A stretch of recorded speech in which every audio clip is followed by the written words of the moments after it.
শীতলকুচির দিকে নজর রাখতেই হবে। শীতলকুচিতে ডাম্পারের ভারে ভাঙলো সেতু, 12 মাসিয়ায় ভাঙলো গিরিধারী সেতু। স্থানীয়দের অভিযোগ দীর্ঘদিন ধরেই নড়বড়ে সেতু। আমার সঙ্গে রাজেশ রয়েছে। রাজেশ, ঠিক কি হয়েছিল? রক্ষণাবেক্ষণের অভাব?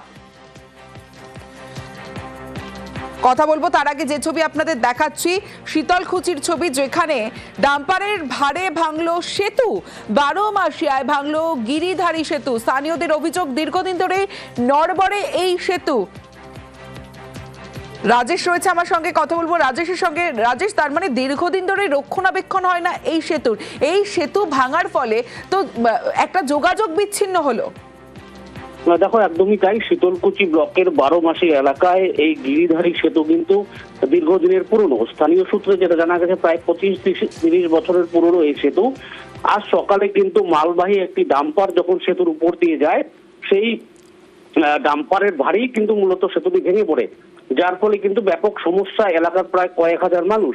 শীতলকুচি সিতাই যাওয়ার একটি মাধ্যম ছিল এই গিরিধারী নদীর উপর গিরিধারী সেতু, এবং যেটা স্থানীয়রা দাবি করছেন যে সেতুটি দুর্বল হয়ে পড়েছিল। তবে প্রশাসনের পক্ষ থেকে কিন্তু কোনো রকম নোটিশ, কোনো রকম বিজ্ঞপ্তি সেখানে দেওয়া হয়নি যে ভারী যানবাহন চলাচল করতে পারবে না। মূলত প্রশাসনের রক্ষণাবেক্ষণের অভাবে এবং নজরদারির অভাবেই কিন্তু সেতুটি ভেঙে পড়েছে, এবং দ্রুত এই বিষয়ে যেন প্রশাসন পদক্ষেপ গ্রহণ করে সেই দাবি কিন্তু তুলেছেন স্থানীয় বাসিন্দারা। তমশ্রী। রাজেশ, একটা বিষয় জানতে চাইবো, এই যে সেতু ভাঙার ফলে কোন পথে এবার মানুষজন যাতায়াত করতে পারবেন?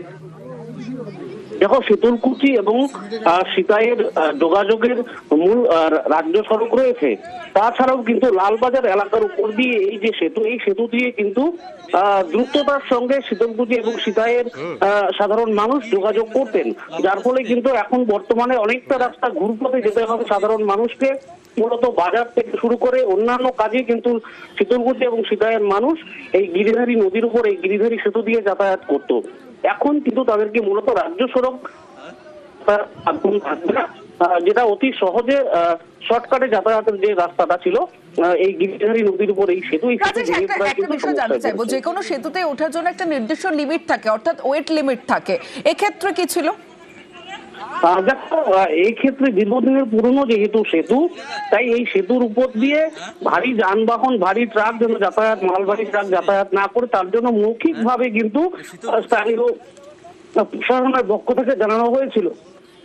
তবে লিখিত কোনো রকম বিজ্ঞপ্তি না থাকায় কিন্তু অনায়াসে প্রশাসনের নজর এড়িয়ে কিন্তু ভারী মালবাহী ট্রাক, ডাম্পার কিন্তু এই সেতুর উপর দিয়ে যাতায়াত করত, যার ফলে কিন্তু আজকের এই দুর্ঘটনা।